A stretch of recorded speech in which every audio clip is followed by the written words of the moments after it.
Hello दोस्तों, स्वागत है आपका मेरे YouTube चैनल पर। और दोस्तों, आज की इस वीडियो में हम बात करेंगे कि कैसे मैंने बैंक पीओ के एग्जाम निकाले थे, बैंक आईबीपीएस भी और आरआरबी, सिर्फ 4 महीने में। अभी आपको थोड़ा सा लग रहा होगा कि ये थोड़ा ज़्यादा हो गया, बट एक्चुअल में ये हुआ था। अभी मैं पूरा बताता हूँ कि 4 महीने में कैसे क्रैक हुआ था। तो वीडियो में बने रहिए, और हो सकता है आपके लिए इस वीडियो में बहुत सारे यूजफुल पॉइंट हों, कई सारे आपके डाउट क्लियर हो जाएं, और आपको खुद को समझ में आ जाए कि आप कहाँ मिस्टेक कर रहे हैं, कहाँ आपका टाइम जा रहा है, कहाँ आप टाइम बचा सकते हैं, क्या स्ट्रेटजी चेंज कर सकते हैं। तो ये सारी चीज़ें अपन डिटेल में बात करेंगे। ये पार्ट 1 ऑफ द वीडियो है, और इसमें मैं आपके साथ शेयर करूंगा मैं अपनी जर्नी कैसे मैंने किया था, और टाइम टेबल क्या फॉलो किया था मैंने, क्या रूल्स बनाए थे मैंने कि इस एग्ज़ाम को कैसे क्लियर करना है, सब्जेक्ट वाइज मैंने कितना टाइम एलोकेट किया था, मॉक कैसे अटेम्प्ट किए थे, एनालिसिस कैसे किया था। ये सारी चीज़ें हम डिटेल में बात करेंगे इस वीडियो में। तो चलिए शुरू करते हैं। सबसे पहले तो थोड़ा सा ना बैकग्राउंड के बारे में बता देता हूँ। कई लोगों को लगता है कि सिलेक्शन उन लोगों का होता है जो बहुत ही ज़्यादा इंटेलिजेंट होते हैं, स्टूडियस होते हैं। नहीं दोस्त, ऐसा बिल्कुल भी नहीं है। ये मेरे देखो एजुकेशनल क्वालिफिकेशन है। 67% यहाँ थे, टेंथ में 70, लगभग लगभग आप देखोगे तो 70% के करीब का मैं स्टूडेंट था। मतलब ना बहुत अच्छा ना बहुत बेकार, बीच बीच से का स्टूडेंट था। और मैं ये बता रहा हूँ कि अगर आप आपके इससे भी कम है, तो इससे भी कम वाले बहुत कैंडिडेट हैं जो कि 60% वाले भी हैं और इजीली सिलेक्शन ले जाते हैं। तो percentage is not the criteria, और आज जरूरी नहीं है कि आप इंटेलिजेंट या स्टूडियस हो तो ही निकाल पाओगे। ठीक है। उसके बाद मैंने यार दोस्त जब बीटेक करी थी, उसके बाद 2 साल मैंने जॉब करी थी। एसएमएल एक कंपनी है, स्वराज माजदा लिमिटेड, और new Holland tractor vendor development में डिपार्टमेंट हुआ करता था। अब ये बताना चाह रहा हूँ कि पढ़ाई से डिस्टेंस अगर आपका हो भी गया है, 1-2 साल हो गए हैं पढ़ाई छोड़े, कोई बड़ी चीज़ नहीं है। मैं किताबों से बहुत दूर जा चुका था। अब देखिए, यहाँ मेन पॉइंट है, मेरी स्ट्रेंथ जो है ना वो कभी भी ये चीज़ें नहीं रही, ये मेरी वीकनेस रही है। न्यूमेरिकल जो निकालने की कैपेबिलिटी है ना, मेरी हमेशा से डाउन है। और क्वांटिटेटिव एप्टीट्यूड, ये दोनों चीज़ें मेरी बहुत वीक थी। समझ रहे हो कितनी वीक?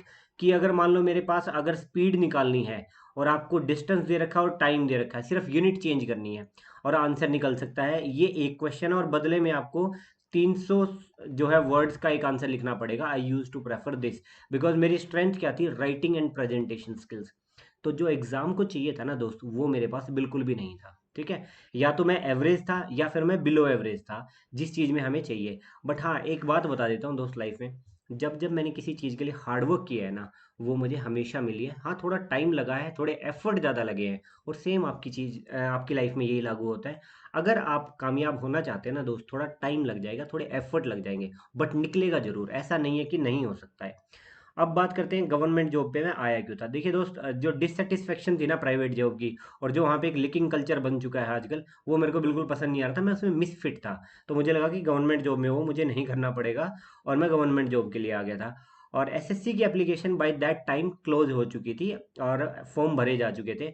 बैंक लकीली और अनलकीली इसी के फॉर्म बचे हुए थे, ये मैंने भर दिए। और लगभग लगभग 4 महीने बचे थे जिस टाइम पे मैंने अप्लाई किया। एक एकेडमी थी जान पहचान की किसी की, वहाँ पे मैं गया। हिसार में एक अच्छी एकेडमी है, उस टाइम पे तो अच्छी एकेडमी थी एटलीस्ट। वहाँ क्या होता था कि टेस्ट लिया जाता था स्टार्टिंग में, कि आपकी क्या अपना लेवल चेक करने के लिए। उस टेस्ट में ना कम से कम मान के चलो 70 से 80 बच्चे आते थे। ठीक है। उन बच्चों में मेरी थर्ड लास्ट रैंक थी जब मैंने स्टार्ट किया दोस्त। ठीक है। आई वॉज हाईली डिप्रेस्ड कि भैया बहुत बुरे हाल है अपने। रीजनिंग में 5-6 नंबर आए थे, मैथ्स में 5-6 नंबर आए थे।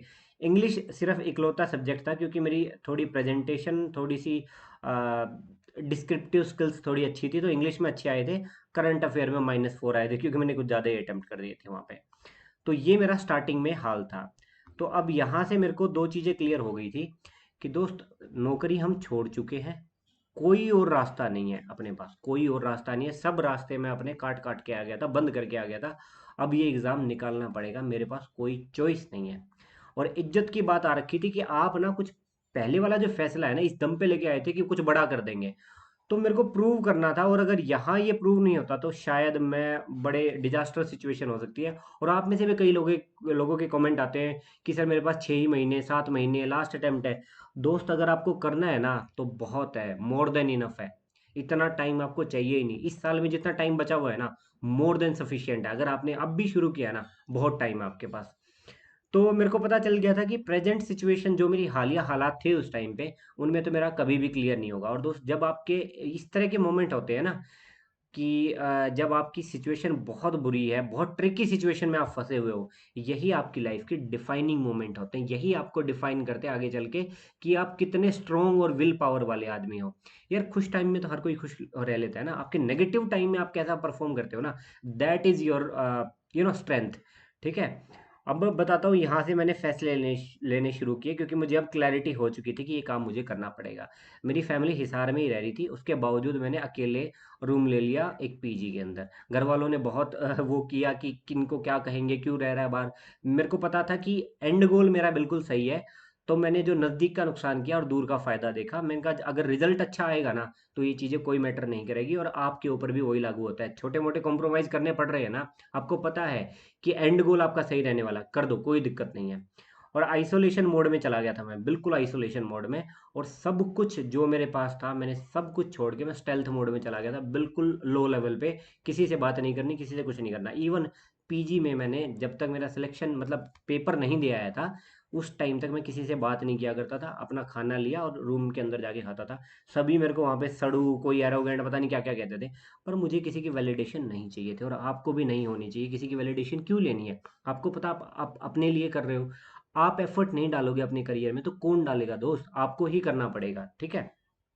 उसके बाद आते हैं कोचिंग और टेस्ट सीरीज पे। कई लोग ये पूछते हैं कोचिंग। दोस्त मैंने महिंद्राज ज्वाइन करी थी, हिसार में है ये। और ये मैंने सिर्फ रेलेवेंस के लिए करी थी कि मेरे को एक बार सिलेबस का आइडिया हो जाए, क्योंकि मुझे पता था कि सेल्फ स्टडी के बिना कुछ नहीं होने वाला। कोचिंग के भरोसे में नहीं बैठता था। तो मैं ये नहीं कह रहा हूँ कि आप कोई कोचिंग ज्वाइन कर लो, महिंद्राज या कोई भी। कोचिंग से कुछ नहीं होगा, सेल्फ स्टडी से होगा। कोचिंग इसलिए होती है कि सिलेबस के अंदर से आपको निकाल देगी पूरा एक बार। उसके बाद मैंने ऑफलाइन और ऑनलाइन टेस्ट सीरीज जो है ना, उस टाइम पे इसी की लगाई थी, महिंद्राज की। क्योंकि उस टाइम पे महिंद्राज एक बड़ा इंस्टीट्यूट होता था और बहुत सारे बच्चे उसको दिया करते थे, तो थोड़ा सा आइडिया हो जाता था कि पैन इंडिया आप कितना अच्छा परफॉर्म कर रहे हो। तो ये अपने आप को टेस्ट किया करता था मैं, और वीकली टेस्ट हुआ करता था वहाँ पे। और मैं प्रेफर किया करता था ऑफलाइन टेस्ट, उसके रीज़न बताऊंगा आगे क्यों। और यूँ मान के चलिए जब मैंने शुरू किया था ना दोस्त, मैं मेरे सेंटर पे महिंद्राज का हर सेंटर का रिजल्ट भी आता है, तो मेरे सेंटर में लगभग लगभग मेरी लास्ट रैंक आया करती थी। और एक हफ्ते पहले जब पेपर देना था, उस टाइम पे मैं अपने सेंटर का तो टॉपर था ही था, मेरी बिलो 10 10 20 ये रैंक आने लग गई थी लास्ट में जाके, एक हफ्ते पहले ऑल इंडिया रैंक। ठीक है, ये बिलो 10 तक भी आई थी, उससे पहले 10 to 20 आई थी, 50 में। मतलब हर बार ये हुआ करता था कि मैं एक नेक्स्ट सेगमेंट जंप कर जाया करता था, क्योंकि तैयारी बहुत अच्छी हो गई थी। अब चलिए शुरू करते हैं। अगला पॉइंट कई बच्चों का ये रहता है कि सर टाइम टेबल क्या फॉलो किया जाए, ठीक है? तो दोस्त मैं जो टाइम टेबल फॉलो किया करता था ना, वो बहुत स्ट्रिक्ट हूँ मैं उन चीज़ों में। जब मैं कोई चीज़ करता हूँ तो बहुत स्ट्रिक्टली इंप्लीमेंट किया करता हूँ। और बहुत हाई लेवल का डिसिप्लिन, जो मतलब आप सोच नहीं सकते, बहुत डिसिप्लिन्ड हूँ मैं जब कोई काम शुरू कर देता हूँ। और मैं पनिशमेंट वनिशमेंट हर चीज़ में बिलीव किया करता हूँ कि अगर डिसिप्लिन को तोड़ा तो ये करना पड़ेगा आपको, क्योंकि अदरवाइज आप स्ट्रिक्ट हो ही नहीं पाओगे। और एक टू डू लिस्ट को फॉलो करता हूँ, ये चार चीज़ें मैं ज़रूर फॉलो किया करता हूँ। ये मेरा पूरा टाइम टेबल रहा करता था। जल्दी से इसके अंदर से गो थ्रू हो लेते हैं, आपको थोड़ा आइडिया हो जाएगा कि आपको किस तरह से अपनी प्रायोरिटी सेट करनी है। 4 बजे उठा करता था और 4 बजे से लेकर लंच तक का मैं एक हाफ बनाया करता था। और लंच के बाद मैं 1 घंटा सो के, और उसके बाद 11 बजे तक मैं सेकेंड हाफ बनाया करता था। मतलब ये दिन को मैं दो पार्ट में डिवाइड किया करता था, ठीक है? 4 बजे उठ के नियर बाई महिंद्राज के पास ही मैंने रूम लिया था। और जो लोग हिसार के हैं वो जानते हैं, महिंद्राज के बिल्कुल पास में स्टेशन है, वहीं मेरा रूम हुआ करता था, रेलवे स्टेशन। वहाँ चाय मिलती थी 4 बजे, और कोई चाय नहीं देता।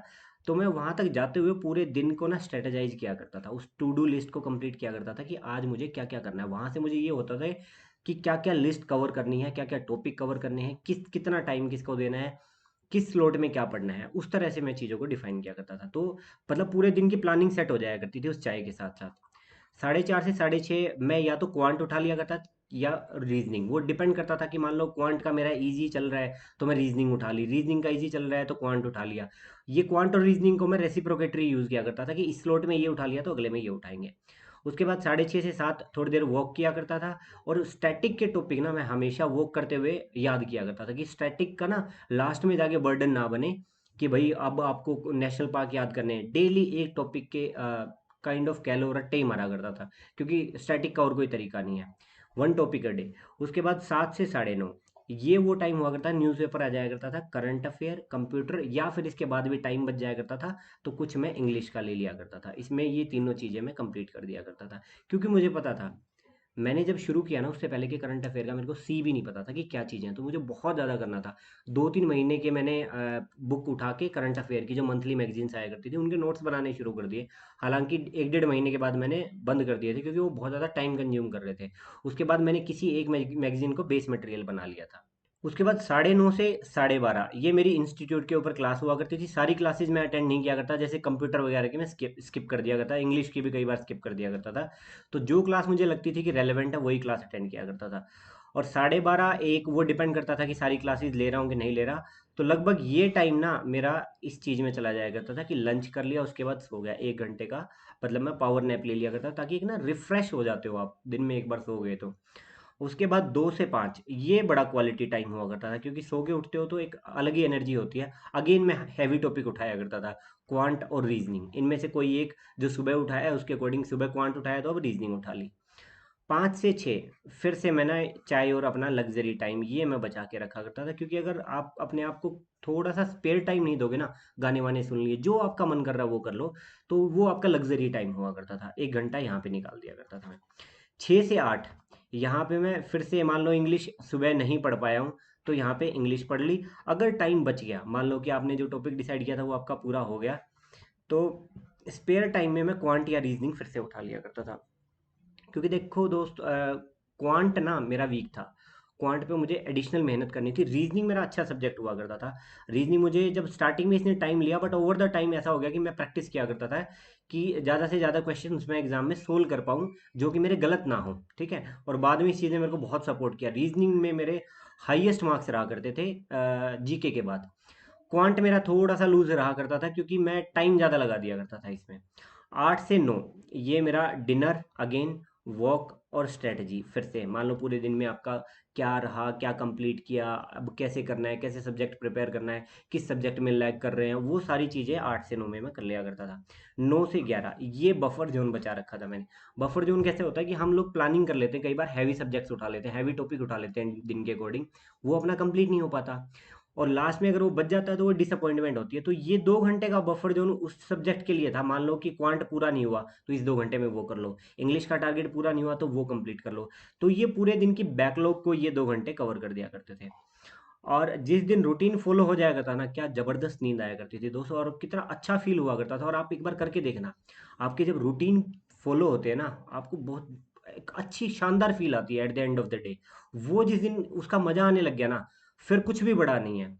और मुझे ये पता था दोस्त कि इस टाइम टेबल को अगर मैंने फॉलो कर लिया ना, तो 3 महीने ना मोर देन इनफ है। और ऑनेस्टली बताऊं दोस्त, इतनी मेहनत अगर मैं यूपीएससी में भी कर लूँ तो मेरा आईएएस निकल जाता। मतलब इतनी ज़बरदस्त और इतना डिसिप्लिन तरीके से मैंने उस टाइम पे काम किया था। तो चलिए उसके बाद बात करते हैं कुछ रूल्स। देखिए, हम लोगों की दिक्कत क्या है कि 12th के बाद टीचर्स धमकाना बंद कर देते हैं, पीटना बंद कर देते हैं। डिसिप्लिन में लाने के लिए जो फोर्स अप्लाई करते हैं ना, वो बंद कर देते हैं, और हम आलसी हो जाते हैं, लेजी हो जाते हैं। मैंने कुछ रूल्स बना लिए थे ताकि मैं आलसी या लेजी ना हो। एक तो मूड वर्ड को डिक्शनरी से मैंने हटा दिया था, बिल्कुल डिक्शनरी से हटा दिया था, कि मेरा मूड अच्छा है। देखिए, अच्छा मूड है तो खुश होके पढ़ो, बुरा मूड है तो बुरे होके पढ़ो, रोते हुए पढ़ो, इरिटेट हो रखे हो तो इरिटेटेड पढ़ो। मतलब आपके मूड के पास ये चॉइस नहीं होनी चाहिए कि मूड खराब हो गया तो मैं नहीं पढ़ूंगा। फिर आपने खराब मूड को इंसेंटिवाइज कर दिया कि आपको पढ़ना नहीं है अब। तो ये तो इंसेंटिवाइज कर रहे हो ना आप अपने आप को, और ज्यादा मूड खराब होगा आपका। क्योंकि ह्यूमन टेंडेंसी है कि इजियर ऑप्शन पे हम स्विच करते हैं, तो ये बिल्कुल मत करो। उसके बाद दूसरा मैंने लगाया था कैरेट एंड स्टिक पॉलिसी। ये क्या होती है दोस्त कि अच्छा काम करने का कुछ फल दो, और बुरा काम करने का कुछ नुकसान करो खुद का। जब तक ये नहीं करोगे तब तक आप डिसिप्लिन नहीं होगे। तो जिस दिन अच्छा स्कोर आ गया या मैंने अच्छा परफॉर्म किया, तो जो मेरा मन किया करता था वो मैं काम कर लिया करता था। सबके अलग अलग हो सकते, किसी को कुछ करना हो, किसी को कुछ करना हो। और जिस दिन बुरा स्कोर आया करता था ना, तो जो मैं चाहता था वो मैं छीन लिया करता था खुद के साथ, और पनिशमेंट भी हो ही जाया करती थी। पनिशमेंट कई तरह की हो सकती है, it varies person to person. किसी को सोना पसंद है, सो मत, 2 घंटे जगा के रखो खुद को। अगले दिन भाई साहब आप सोच भी नहीं सकते कि आप ना पढ़ो वो, क्योंकि आपको पता है, आपकी आपके दिमाग को पता है कि अगर ये काम नहीं किया तो ये आदमी सोने नहीं देगा, ठीक है। तो इस तरह की पनिशमेंट अपने आप को देनी शुरू करो। और टोटल आइसोलेशन में चला गया था मैं। दोस्तों से कट आउट हो गया था, मेरे सर्कल से कट आउट, जितने कलीग्स थे, फेलो कलीग्स थे, रिलेटिव, सब से कट आउट। बहुत लोगों को मेरी उस लाइफ के 3-4 महीने का फेज का पता ही नहीं मैं कहाँ पे था। और डिस्टेंस फ्रॉम फ़ोन, देखो दोस्त, हम ना, दिक्कत ये है, हमारी बीमारी हम ऑल द टाइम साथ में रखते हैं। इसमें एक नोटिफिकेशन आती है, हम खोलते हैं, उसके बाद आधा घंटा कहाँ चला जाता है पता ही नहीं चलता, होता है ना ये। इसीलिए सारी नोटिफिकेशन ऑफ कर दो, जब तक ज़रूरत ना है तो तब तक उसके साथ दूरी बना के रखो। और हमेशा फ़ोन को कम से कम 2-3 कदम की दूरी पे रखो, ताकि आपके मन का आलस आपको बचा ले इसको बार बार चेक करने से। और एक शाम में पूरे वीक में अपना फन टाइम मेंटेन किया करता था। वो अगले 7 दिन के लिए एनर्जी दिया करता था कि अगले 7 दिन बाद फिर फन करेंगे। तो अगले 7 दिन तक मेहनत करने के लिए वो एक इंसेंटिव हुआ करता था। और ये आप भी कर सकते हो। अगर आपको अच्छा लग रहा है, नहीं अच्छा लग रहा है दोस्त, तो फिर कोई कमेंट सेक्शन में आगे कहेगा कि जी मैंने आपकी स्ट्रेटजी फॉलो करी थी, मेरा नहीं हुआ, तो उस तरह के काम मत करना। अब बात आती है मॉक्स के ऊपर, मैंने कैसे डील किए थे। देखिए, महिंद्रा की टेस्ट सीरीज लगाया करता था मैं अपनी ओवरऑल प्रिपरेशन के लिए। बट ये जो टेस्ट होता है ना, फुल मॉक आपको लगाने ही नहीं हुआ करते हैं, और इस तरह से तो ऑनलाइन तो बिल्कुल नहीं लगाने होते। हम एक वीकली टेस्ट लगाया करते थे, हम 4-5 दोस्त थे। हम सेम किताब लेके आए थे, दिशा पब्लिकेशन की आया करती थी उस टाइम पे। आई थिंक 15 से 20 मॉक्स हुआ करते थे उस टाइम पे, और फिजिकल मॉक थे वो। और उन्हीं को हम सारे किया करते थे उसी टाइम पे साथ में बैठ के। टेस्ट करने के बाद आपस में एक दूसरे की कॉपी एक दूसरे को दे दिया करते थे, और स्कोर चेक किया करते थे, एक दूसरे के साथ कंपैरिजन हो जाता था, क्वेश्चन डिस्कस हो जाया करते थे, और उसके बाद डीप एनालिसिस घर पे जाके हो जाता था कि ये गलती, मान लो ये क्वेश्चन किया मैंने तो इस तरीके से किया, यहाँ टाइम लगा, फिर मैंने इस तरीके से किया तो अगली बार से ये तरीका नहीं लगाना। इस तरह करके एनालिसिस किया था। और अगर आपको एनालिसिस नहीं आता है कैसे करना चाहिए, एक ऑलरेडी वीडियो बना चुका हूँ, लिंक डिस्क्रिप्शन बॉक्स में मिल जाएगा, नहीं तो सर्च कर लेना, मेरे चैनल पे वो वीडियो है ऑलरेडी। और उसके बाद मेरा एक, मैं अपना अलग से टारगेट लेके चला करता था कि सेकंड पर्सन, थोड़े से टाइम के बाद मैं उसमें सबसे ज़्यादा टॉप करने लग गया था, मतलब मैं ही फर्स्ट आया करता था। तो मैं एक अलग मार्जिन लेता था, मैं कहा यार 5 लोगों में फर्स्ट आने का भी कोई सेंस नहीं है ना। तो हर बार मैं सेकंड पर्सन जो आया करता था उसके साथ मार्जिन का अपने आप को टारगेट दिया करता था कि अब की बार 5 नंबर का मार्जिन होना चाहिए, 10 नंबर का मार्जिन होना चाहिए। और ये बात मैंने उनके साथ भी आज तक शेयर नहीं करी, अगर वो देख रहे होंगे तो वो आज मतलब कुछ सोच रहे होंगे मन ही मन में कि उस टाइम चल क्या रहा था। वो जितने भी कैंडिडेट थे ना, उस साल किसी का नहीं हुआ था मेरे अलावा, और किसी का नहीं हुआ था। बट बाकी नेक्स्ट ईयर में सारे के सारे सेलेक्ट हुए थे। कोई बैंक में, कोई एसएससी में, हरियाणा गवर्नमेंट में, अलग अलग डिपार्टमेंट में है। और सेक्शनल मॉक जो है ना, वो मैं पूरे हफ्ते लगाता रहता था। जैसे अभी क्वांट पे काम कर रहा हूँ, जैसे मैंने वो 3 टाइम टेबल बताए, तो सेक्शनल में जैसे रीजनिंग का अभी मैं कर रहा हूँ, तो 2 घंटे रीजनिंग के 4 मूव्स लगा लिया। अब मेरे को अपनी कमी पता चल गई रीजनिंग में, मैं कहाँ अटक रहा हूँ। अब उस टॉपिक को पकड़ के मैं 3-4 दिन लपेट दिया करता था, ताकि वो टॉपिक मेरा कभी वीक ना हो। और इसका भी एनालिसिस कैसे करना है वो वीडियो आप वहाँ से देख सकते हो। चलिए आगे चलते हैं हम। उसके बाद दोस्त रिजल्ट आया। रिजल्ट का क्या रहा, मेरे रिटर्न में सबसे काफ़ी अच्छे मार्क्स आए थे मेरे, किसी एग्ज़ाम में मेरे रिटर्न में बुरे नहीं आए। और इंटरव्यू मेरा ना स्टार्टिंग से ही स्ट्रॉन्ग होल्ड रहा है, क्योंकि मेरी प्रेजेंटेशन स्किल्स अच्छी थी भगवान की दया से। 8 से 10 इंटरव्यू मैंने दिए प्राइवेट और गवर्नमेंट के, टोटल मिला के मैं किसी इंटरव्यू में फेल नहीं हुआ हूँ। मेरा वहाँ अटका करता था प्राइवेट में भी, जहाँ मैं क्वांट की वजह से एप्टीट्यूड टेस्ट उनका क्लियर नहीं कर पाता था।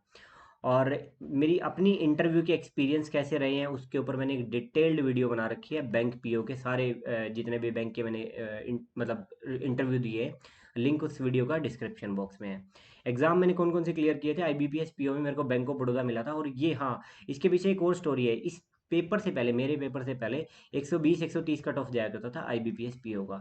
तो 120-130 तो आने चाहिए, आपके कट ऑफ है ये तो हम सोचा करते थे कि 150 के करीब 140 प्लस में कंफर्टेबल मार्जिन हुआ करता है। इस पेपर में जब ये पेपर हुआ उस टाइम पे, आई थिंक मैं 110 क्वेश्चन के करीब अटेम्प्ट कर पाया था, 110-105 के बीच में कहीं क्वेश्चन अटेम्प्ट किए थे। तो मुझे ये था कि यार कट ऑफ तो मैं टच ही नहीं कर सकता। और पहले का पेपर आए आरआरबी पीओ में 200 के 200 अटेम्प्ट मार के आया था। तो मेरे को तो आई वॉज हाईली डिसअपॉइंटेड कि भाई मेरा नहीं होगा। बट मुझे ये नहीं पता था कि पेपर डिफिकल्ट आएगा तो दोस्त कट ऑफ भी तो नीचे जाएगा। 93 स्कोर हुआ था मेरा, तो मेरे अकॉर्डिंग तो नीचे था स्कोर, बट कट ऑफ बहुत नीचे था।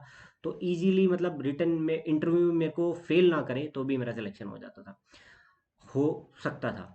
और आरआरबी पीओ, इसमें मेरे को हरियाणा ग्रामीण बैंक मिला था, अब उसका नाम सर्व हरियाणा ग्रामीण बैंक हो गया। आईबीपीएस क्लर्क, आरआरबी क्लर्क, ये दोनों निकल गए थे, बट मैंने उसके आगे प्रोसीड नहीं किया था, क्योंकि आई वॉज वेरी श्योर कि मेरा हो जाएगा बाकियों में।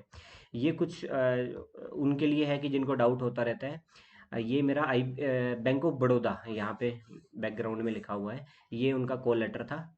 और इन्होंने मेरे को जयपुर बुलाया था, जहाँ मैंने ज्वाइन नहीं किया था। उसके बाद हालांकि मैंने कुछ टाइम बाद दोबारा पीओ दिया था, कुछ रीज़न से मैं ज्वाइन नहीं किया था, कुछ और कर रहा था मैं उस टाइम पे, किसी और दिन बताऊंगा। उसके बाद मेरा ओरिएंटल बैंक में हुआ था, ये वहाँ का कॉल लेटर है। और यहाँ पे इस डेट को मैंने ओरिएंटल बैंक ऑफ कॉमर्स छोड़ दिया था because I got the appointment as an auditor in CGDA। ये मेरा रिलीविंग लेटर है, NOC दिया करते हैं।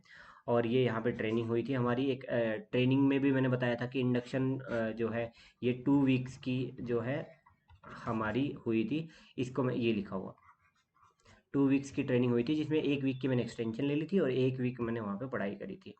अब देखो दोस्त, ये वीडियो ना काफ़ी लंबी हो चुकी है, तो पार्ट 2 में क्या क्या कवर करूँगा वो यहाँ बता देता हूँ कि हर सेक्शन के साथ क्यों कवर करी, क्योंकि अदरवाइज ये वीडियो ना 1 से 1.5 घंटे की हो जाएगी। और यूट्यूब का सर्च इंजन जो है वो प्रमोट नहीं करता है ज़्यादा लंबी वीडियो को, और बहुत ज़्यादा लोगों के पास ये नहीं पहुँच पाएगी। पार्ट 2 में क्या क्या कवर करूँगा मैं, रीजनिंग के साथ कैसे डील करें, आपको कैसे डील करना है, मैथ्स के साथ मैंने कैसे किया आप कैसे करें, इंग्लिश के साथ मैंने कैसे किया, ये सारे सेक्शंस के ऊपर सेक्शनल वीडियो बनेंगे। और एक स्ट्रेटजी वीडियो आएगी आपको कैसे तैयारी करनी चाहिए, उसके बाद कौन सी मैंने बुक्स फॉलो करी थी और आपको कौन सी फॉलो करनी चाहिए, टेस्ट सीरीज और मॉक्स के रिगार्डिंग भी एक वीडियो में बनाने वाला हूँ। और ये सारी प्लेलिस्ट अपने चैनल के ऊपर अवेलेबल है।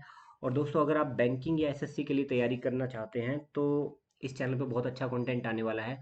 बहुत सारे और लोग भी साथ में जुड़ने वाले हैं, जो मोस्टली वो लोग होंगे जिन्होंने अपने अपने रिस्पेक्टिव फील्ड में बहुत कुछ उखाड़ रखा है।